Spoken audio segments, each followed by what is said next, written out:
On today's episode of Stretch at Work, we're going to be talking about the lower back and the hips. So in order to avoid the physical therapist, it's little simple actions that you can take daily to relieve some pressure on your lumbar spine. So one of the things that you can do, and I'm going to turn to the side so you can see me, is work on this sort of pelvic tilt.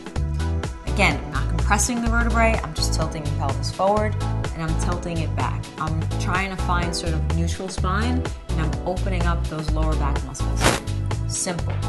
No compression at the disc, just open and close, open and close. One easy way to look at this is to think of your pelvis as a jug of water and you want to spill a little out. So you're bringing it in and out. And I almost do this as a prerequisite to other stretches, making sure that these muscles are sort of loose and warm and that there's fluid at the joint access before I do anything else. So pelvic comes in, pelvic comes out, pelvis comes in, pelvis comes out, right?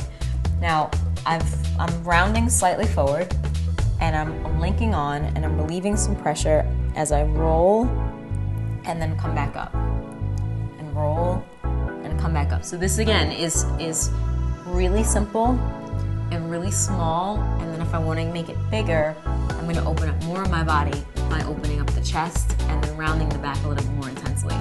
So it's silly and it's corny, but those of you who are my age will know what I'm talking about. I call this the flash end stretch. So we did this pelvic tilt. Now you're going to release and drop.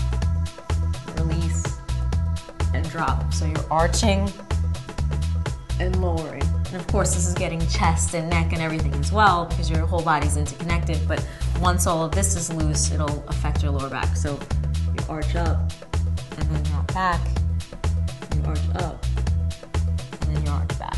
Okay, so we just went through the vertebrae. We went through the top and the bottom of the vertebrae. Now let's go into the hip. All right, this makes sense to go into the hip next. I'm going to take one leg.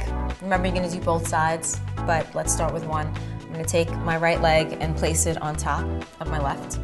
And you're going to try to push this knee down as much as you can. Already starting to feel somewhat of a stretch in the hip. And, relax your breathing, relax. Just tilt the pelvis slightly forward again. You make like a Y with your hands and then come forward. Take a couple seconds and then come back. Coming back into that neutral posture that we've been talking about so much. Then come back all the way. Let's do it one more time. Find the deepest that you can go, and then, come back up, right? And then switch sides. So now, this is one of my favorite stretches. I'm a fight commentator as well, so sometimes I fly and I'm on a plane and I get super stiff on the plane.